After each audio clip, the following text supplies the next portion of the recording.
So this big Galoot is he's how old are you now? I don't even know how old you are. But it's a 3-year-old, which is so he's about 6 maybe. And we were getting ready to start him, and I'm trying to think, we might have saddled him, but I can't really recall if he had been saddled or not. He stifled himself. I think he stifled himself playing when we brought him in, and so then we laid him off, we kept him up, and he was such a big French colt. And his mother was a Cupid's King daughter, and his dad was a horse called Almighty Awestruck by Paige. Stop that. Impressive, and so we had, just had a lot of hopes for him, which isn't all lost because he's so big. But then it was like, okay, now dealing with this big colt, like keeping him sound, keeping him the stifle issue. He's growing and he was just stretching, and his mom wasn't big, but he's got a lot of big background, so it was no surprise. And so just kind of handle him. Now I put him out and just let him grow. And I'd say every time I'd watch him move funny, it was like, he moves funny. I just, we had him worked on, and it was just kind of like, okay. So this year I said, he's been out. His back, we threw him out over the last fall. He ran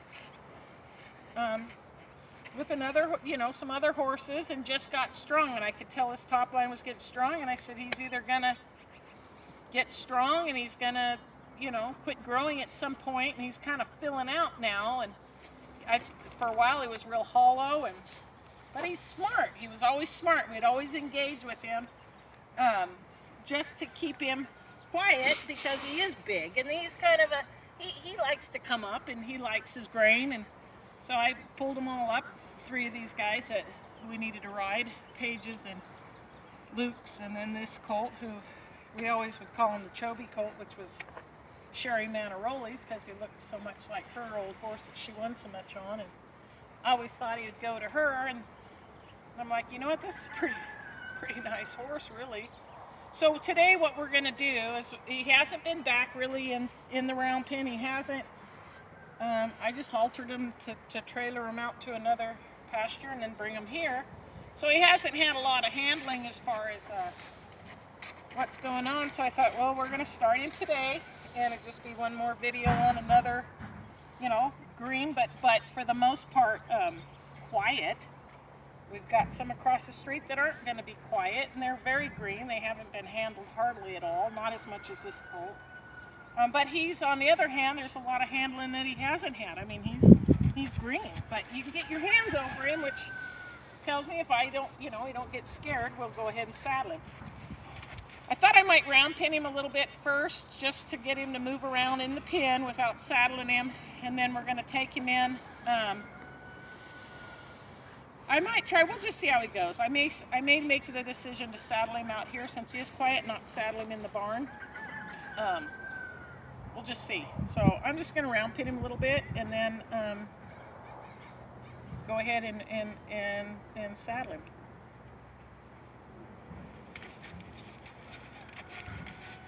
So it's kind of funny here, we coax them up to get up to us, and then we coax them to get away from us. And I just want to watch him move, and I like the fact, like he's like, oh, I want to lay down in his stuff so bad, but I just want to see him track into himself. And good boy. Yeah. I know you want to lay down. Oh, I got here after I got, there you go.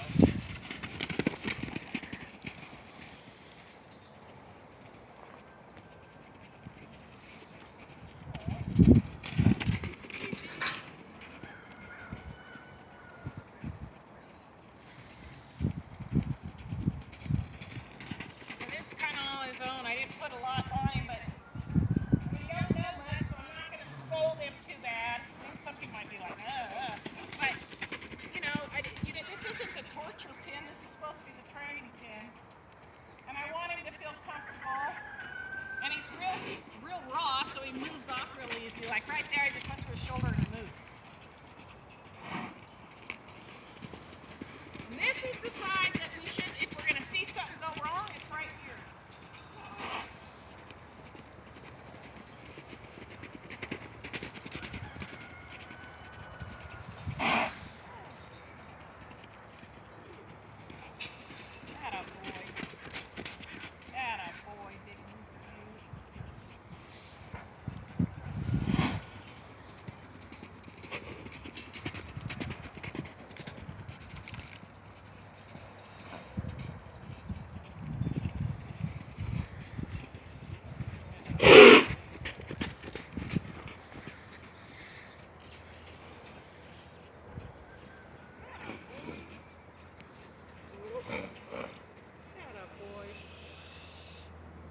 point at him. I kept him with one of the weanlings, and he did really a good job. Being like the weanling ambassador, if you would. And he was kind of bossy to that weanling's mom right before we weaned that baby. So I would point at him and tell him to get somewhere, and he'd do it. Because he'd always want to get in there and be bossy, and I was like, no, you don't have to be so bossy. So I like the way he's moving. I'm just watching, seeing. I don't see anything that tells me. I mean, we've let him be off a long time to get off. I see a little.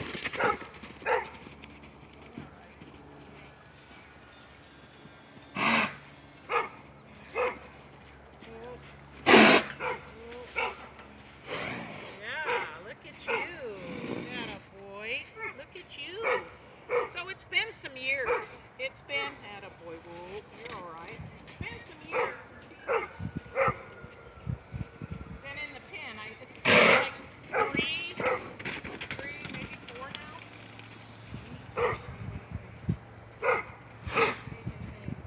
And it wasn't very long that he stifled. It was like right off the top.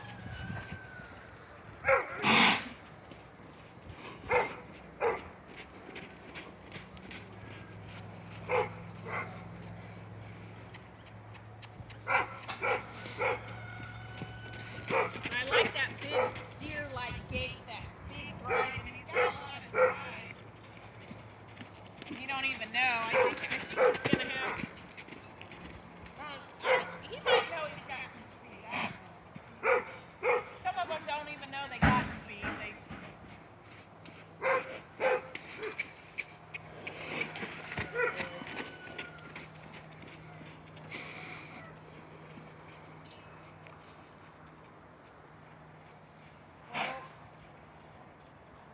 And he's not, you can tell he's everywhere else besides here, but attaboy.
you got to really read the situation because there's some really bad spots right there. But because this horse, we've handled him. I'm not saying he couldn't. I mean, he could. You know, it always goes in my head that when I'm back here and in these bad spots, that one could jump up and kick you or cow kick you, and you know, I mean, it can happen. They're not. I mean, it can happen, but I think, you know, that's why this is not a video on do what I do, because it's not. You got to know what you're doing. And I was watching him. I don't like that popping in there, but so far we'll see. I think we'll go ahead and saddle him.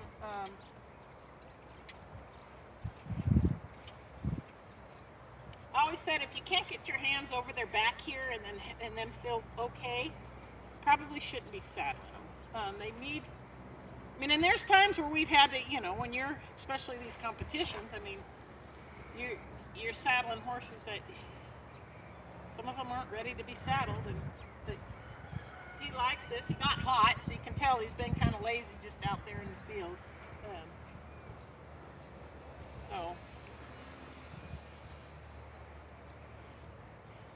And partly too, get my hands on him where I know where we're going to be. And so I think I'll just drop this, go get my saddle. Maybe we'll turn off the video for a minute, and then will it hold, and then we can re-video, right? I have pause. Okay, good. Let's see if it works. So because I don't have a lot of I don't edit anymore. We used to do with the dog training films, we would go in the editing room because there was so many hours worth of tape and edit. Not anymore. You know, I've done it for so long on video. I try just to. I'm not going to go and edit. It's just what it is. It's raw. It's real. And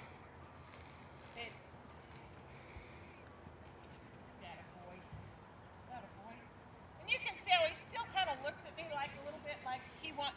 Okay, are you good? And you could tell earlier. And I let him drag this. He kind of was like scared himself a little bit where I got the.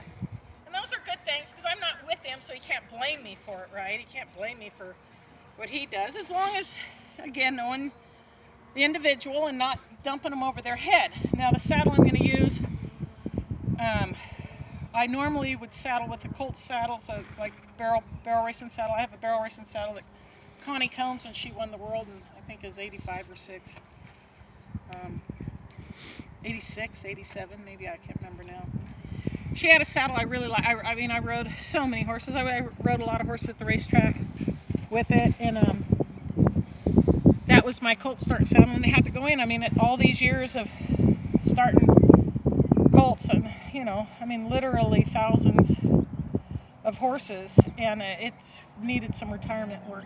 And then we'll get it some work, and then it'll come back out and do more. So, because in the winter, sometimes I tell people, you know, it's a really good, unless they're wild, but if they're good like this Colt should work, like he's got a lot of stuff rubbing on him, touching on him and stuff, and it just wasn't, he was, you know, Paige had him, he was just kind of, boy, he got hot, look all that hair.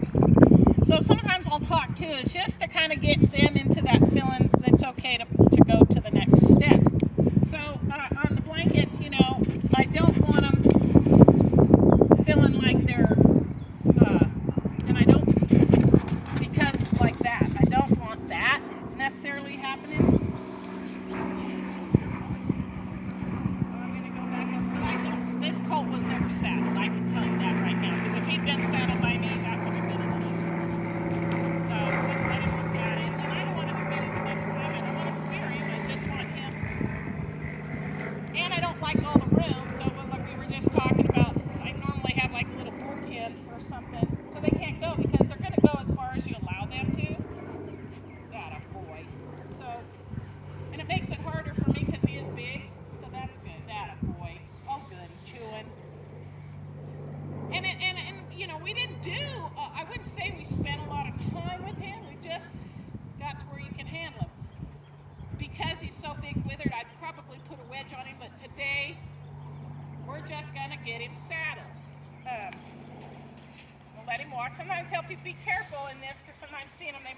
jump where they might kind of like what he did, but I'm going to get on this side. I want to touch it on this side because that's a whole different deal, and people get in wrecks. They focus on the one side, the other side isn't connected. It's a whole another world, you know. Oh my God. And the whole idea of horse training is to wire the two the same.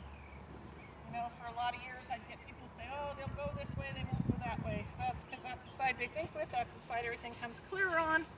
And so they do it, and the other side isn't, you know, so either they were just kind of what we called, I don't want to say gimmicked, but stole rides on. So somebody that kind of just didn't do enough, or they were just so easy that people kind of get by them and they do things and the horse likes them, so they allow them to go on, but theirs becomes spots where, uh-oh, where do we go from there? He gives me this freely, but he don't give me that freely. Because the two are separate. Left and right are very separate, and our job is to meet them in the middle without a big wreck ball, make it real smooth from here all the way down, right? So I try to spend time that's easy on the side they think with, and then get over to the side they may not think with. And the hard part is, you know, because of where the damage that I had, trying to saddle horses from the side they don't think with is very, being if we were saddling to the left, and that horse may not think to the left, it can sometimes be a little more challenge if they're not so much prepared. And so the preparation, so that you don't have failure spots, right? You don't have spots. And here I'm taking that, it's kind of like the rodeo clown and the announcer at a rodeo, he fills in time when they're doing other things so people aren't getting bored.